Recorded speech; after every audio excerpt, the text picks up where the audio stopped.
Hi, welcome to another program of DSA Presents. I'm Petra Hepburn, and today I'm here to interview Joe Schwartz, who's a professor at Temple University, professor of political science. And he's going to lead us in a discussion of why you can't cut your way out of a huge recession.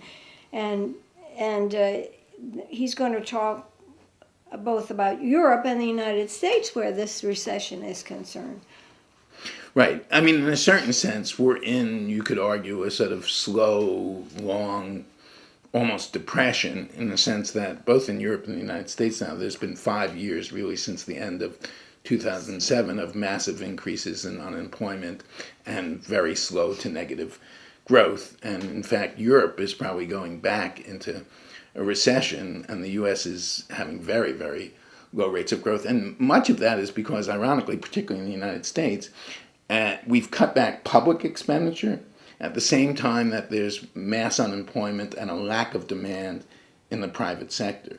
So in a certain sense, we've reinforced the deflationary, effects of people being unemployed, people trying to pay off debt, etc. There's a real drag on the economy because ordinary working families don't have enough purchasing power. And usually, the lesson of the Great Depression was, and of recessions up through the early 70s, was that when the private sector and when ordinary people can't spend enough to keep the economy growing, then the government steps in and expands expenditure. What's ironic is that in the last 5 years, we've actually probably decreased the size of the public workforce about 4 or 5%. And certainly, there are now 500,000 fewer teachers in the United States than there were 5 years ago, even though the amount of students has grown. And this is the first time we've had a recession in the post-war era where public employment has actually decreased significantly, not increased. So the argument that, and I think we should discuss this, the argument that, an economy as a whole should be treated like a household budget, and that the most important thing is not to spend more beyond your means is crazy. Yeah. Because you can't make an enormous national economy grow in that way, or any other country around the world. Right. It's actually called the sort of, Irving Fisher, an economist in the 1930s, called that policy deficit deflation. In other words, if everybody's trying to pay off their debt, which when growth stops and people are unemployed, when they have debt, they need to pay it off. They can't get further credit, etc. But if everybody's trying to pay down debt and the economy slows, then the overall debt problem gets worse. Mm-hmm. I mean, the best way to deal with sort of national debt levels is to grow the economy. And in fact, you should be sort of running budget surpluses, whatever, when the economy is strong. And when the economy is weak, you should run public deficits because basically the private sector demand has collapsed.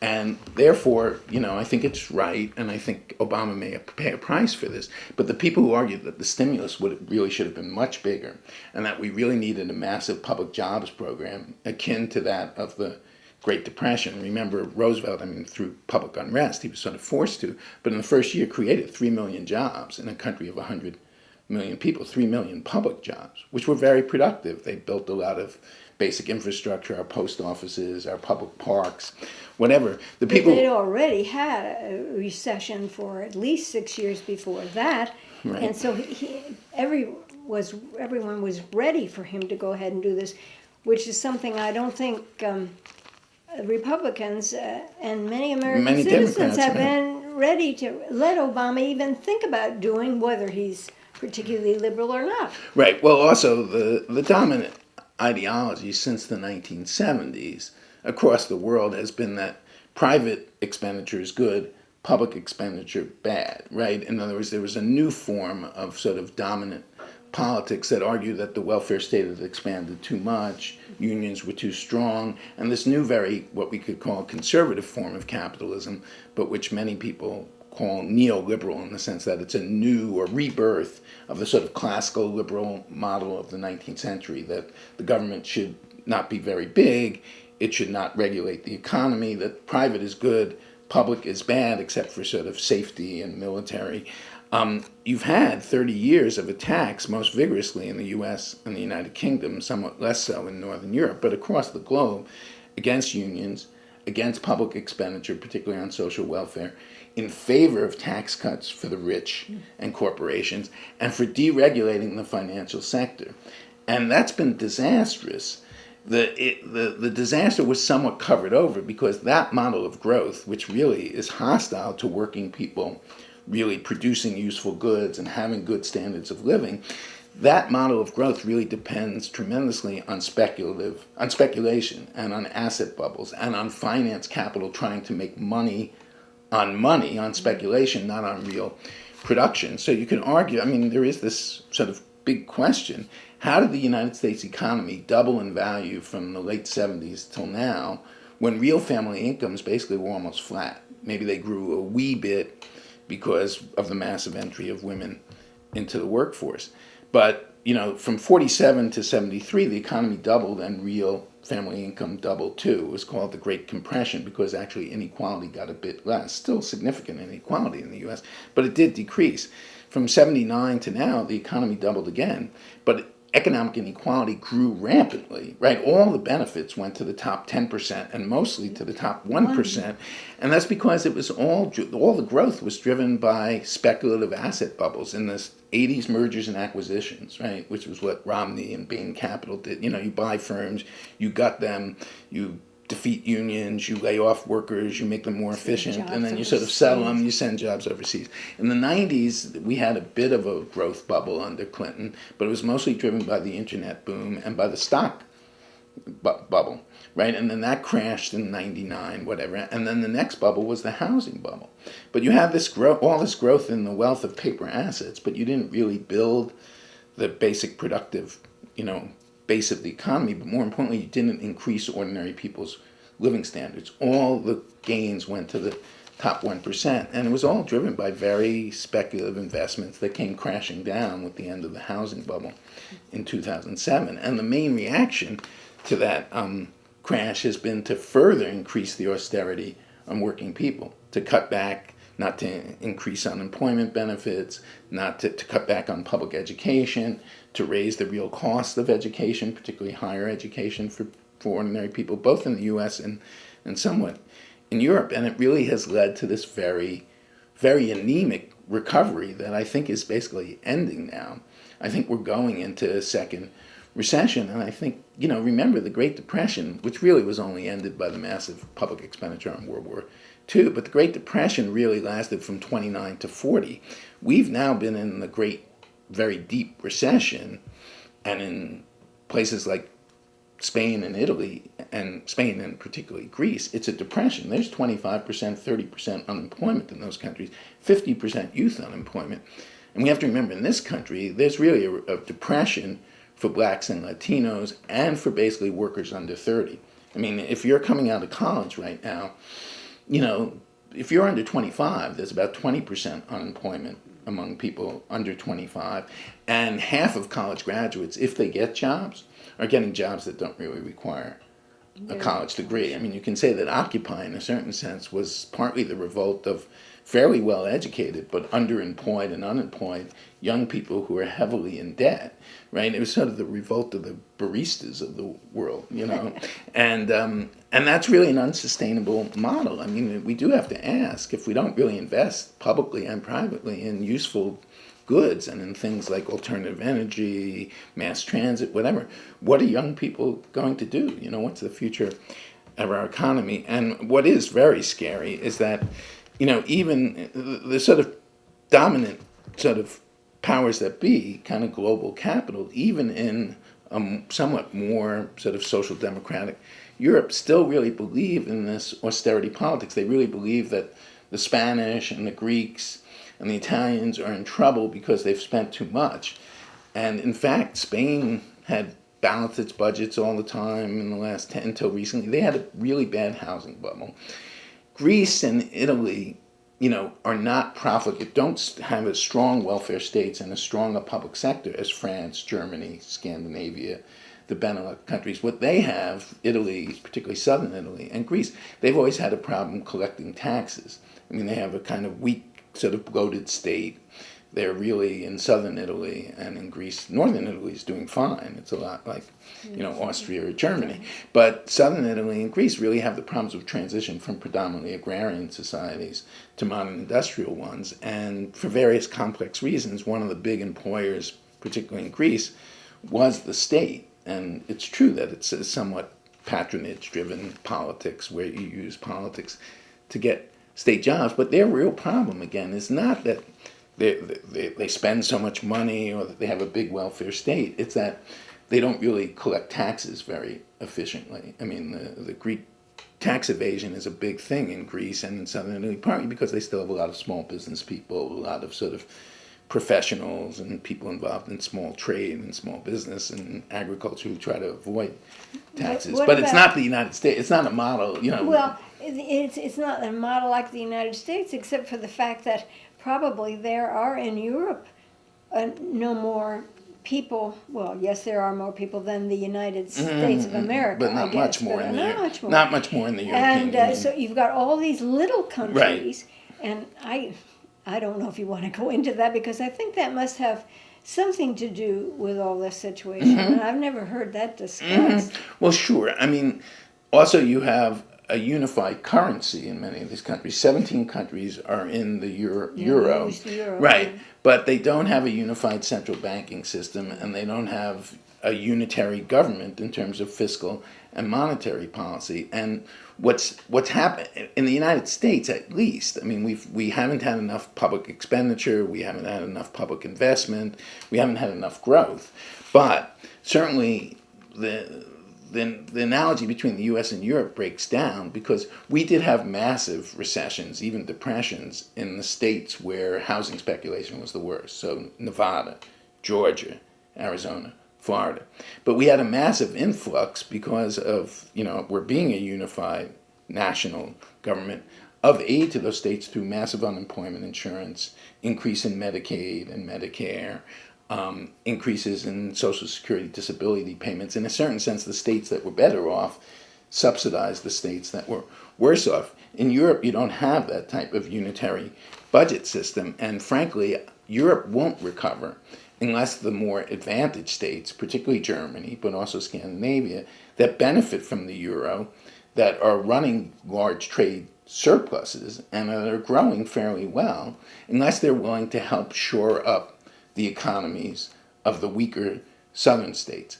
And you've seen the summit this weekend, at least the European, it's complicated, but the European Stabilization Fund, funds that come from sort of the European Central Bank, are going to be lent directly to the banks of Spain and Greece and Italy and won't count against their national debts. But until really you have the willingness of Europe to create a central banking system that has deposit insurance. There isn't deposit insurance in Europe, so you can get a run on banks, which has begun to happen in Greece and Spain and capital flowing out. You need deposit insurance, but you also need the central bank to be able to lend money to banks that are need to be shored up because people are losing confidence in them, and then you do need growth. And you need the engine of Europe really are the better off northern European economies. And the irony, it really is in the interest. Germany and Scandinavia benefit from the euro in that if they went back to, say, the Deutschmark, the German Deutschmark would be much stronger than the euro. You'd have to have more drachmas and more other currencies to get so their exports would get more expensive. So in a certain sense, the euro is a good idea if you have more solidaristic, more kind of understanding that all the European states and all the European peoples are in it together. And unfortunately, Europe is sort of imitating what the U.S. has done, which is to basically cut public expenditure, kind of make loans from banks more difficult to get, sort of contract the economy and put all the burden of adjustment on people who are in trouble, making them cut back more.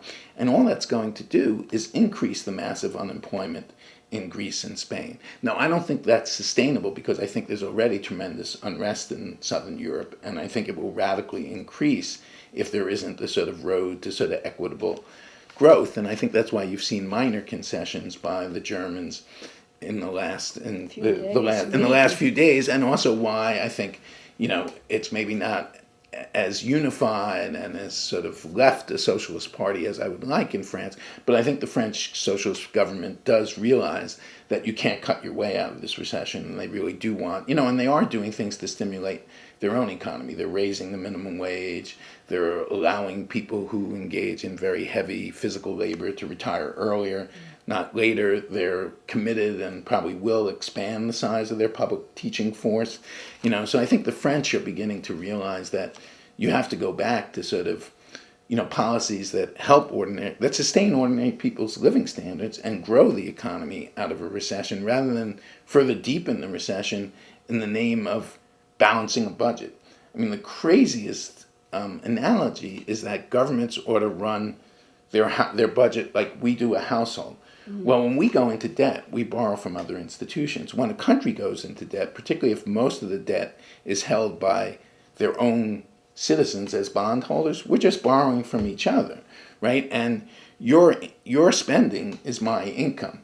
So this view that we ought to all cut back our spending, it doesn't get us right, anywhere. To pay off our debt is crazy, because it just worsens the debt. I mean, obviously, government shouldn't waste money, but investments in goods like infrastructure, education, alternative energy make economies more efficient. And to the extent to which Northern Europe, particularly Scandinavia, the Benelux countries, certainly Germany, are more efficient than the U.S. is that they have better infrastructure, they have better mass transit, they use probably per unit of output only about 2/3 of the energy we do. They conserve more, their gas prices are more expensive, etc. But they also have much better mass transit, much saner kind of. It's hard for the American worker too. Right. But you realize that even if you have a job that pays very little, maybe under $10 an hour, and you have to take a car. Right. The fact that we don't have keep it up. Right, and in our major cities, say like Los Angeles, a lot of immigrant and lower wage workers have to take 2-3 buses and take 3 hours to get to their job. So it's incredibly unproductive, and basically that lack of efficiency is put on the backs of working people. Right, a lot of people scream about oil prices and the gas prices in this country, which are much lower than Europe's. But the reason why they scream is that a lot of working people spend a lot of their income on commuting. And we have suburban sprawl, etc. But a lot of that has to do with choices that were made by corporate influence over public policy. I mean, we invested in the interstate highway system, which was a huge subsidy of the auto industry and trucking industry, and we didn't invest in mass transit, and that's had a real legacy in terms of inefficiency. But this view that I think in a certain sense, it's a very American. We were talking before the show about sort of the American sort of Puritan work ethic, and that everybody should be self-sufficient and everybody should work really hard, and sort of consumption is bad, although we need consumption to produce production. But this view that everybody should be individually self-reliant in a very complex, interdependent economy is just crazy. I mean, we obviously would have a much more efficient, productive economy if everybody had good healthcare. Yeah. And every other country in various ways in the advanced world, or even in developing societies, usually has some form of publicly guaranteed healthcare, where obviously you tax the society to provide for it, whatever it has to come out of, it has to be paid for. But it increases productivity if people are healthier. And we have huge losses of productivity to just are having awful public health statistics. I mean, loads of people in this country are in very bad shape in terms of their health, their longevity, their ability to work. And it's a real cost on families to have health crises all the time.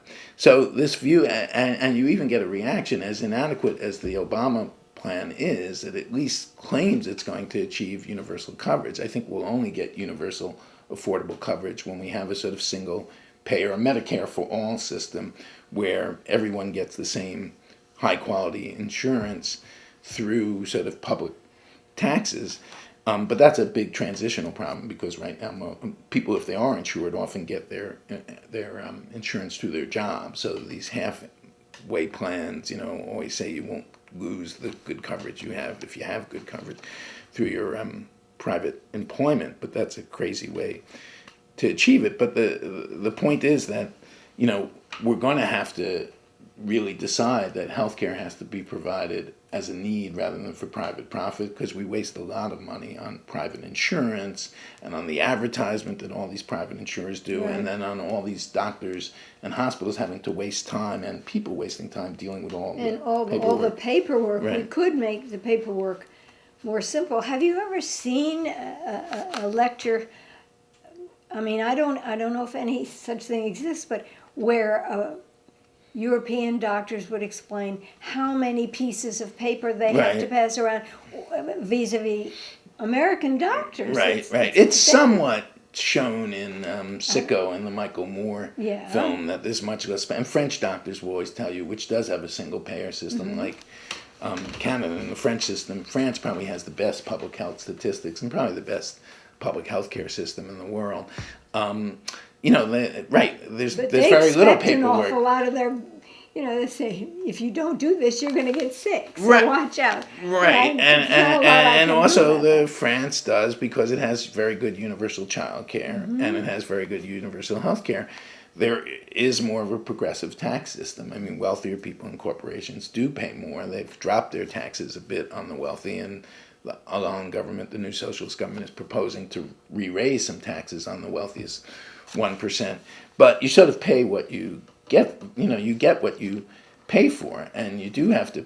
Society as a whole has to pay for healthcare, but we have this crazy system where we pay for healthcare mostly through private employers and private contributions of individuals, but that means only people with the best jobs and the most secure jobs. And you can have great healthcare and then get fired from your job, and you may not get rehired. You may get hired again with a job that doesn't have healthcare, or if you have a pre-existing condition, you may not be able to get reinsured.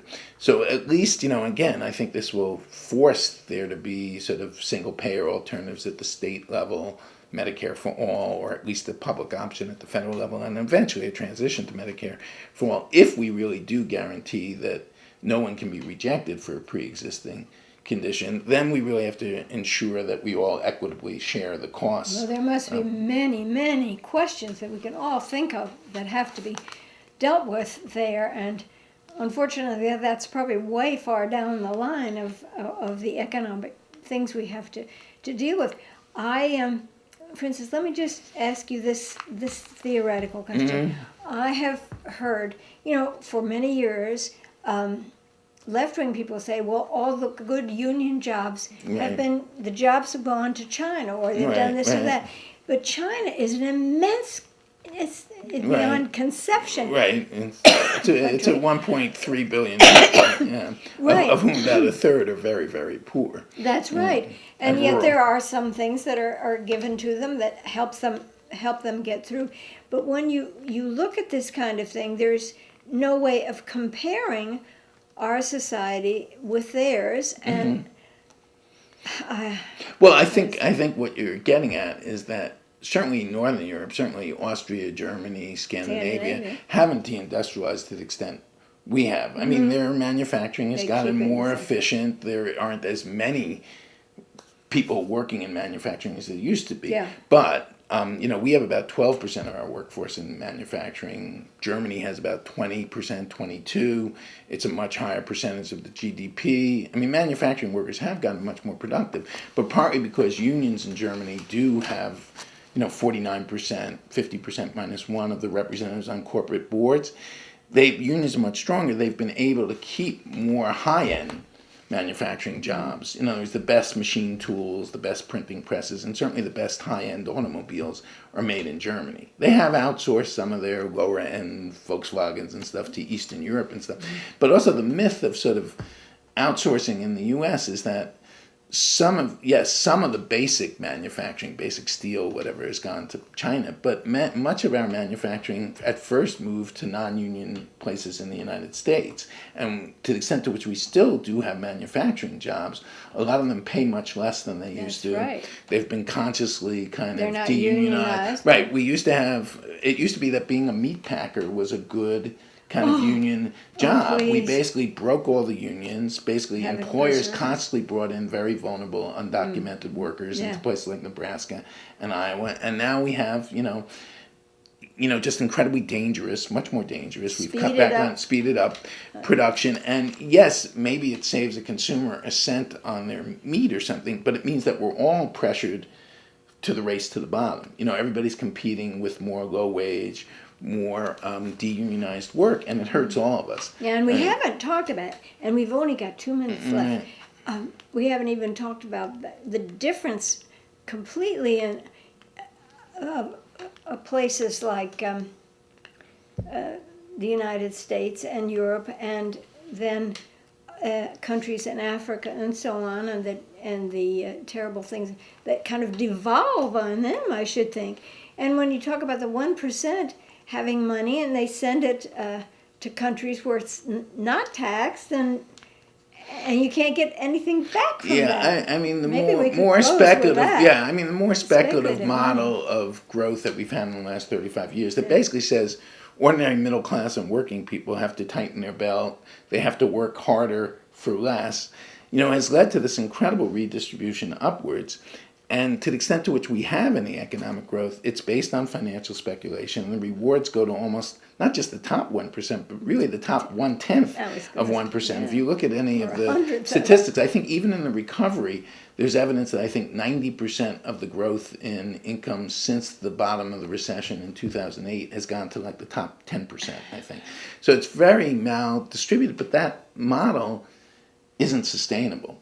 And it's certainly true that what you need to really sustain an equitable and healthy global economy is that, workers in places like China have to be able to unionize, increase their wages, consume more of what they produce. And this view that, the way to enrich people is to just impoverish ordinary working people. I mean, it's counterintuitive. It does work in the short run for the benefit of the top 1/10 of 1% or 1%, but it leads to, in the more affluent countries, massive strains on working people, and to the developing countries, incredible impoverishment. And I mean, of a third of the course, world still lives on $2 a day. And what it does to the ecology of the earth is not to be believed. So we got problems, folks. And anyway, right, but we're certainly not going to get out of these problems by just cutting ordinary people's living standards.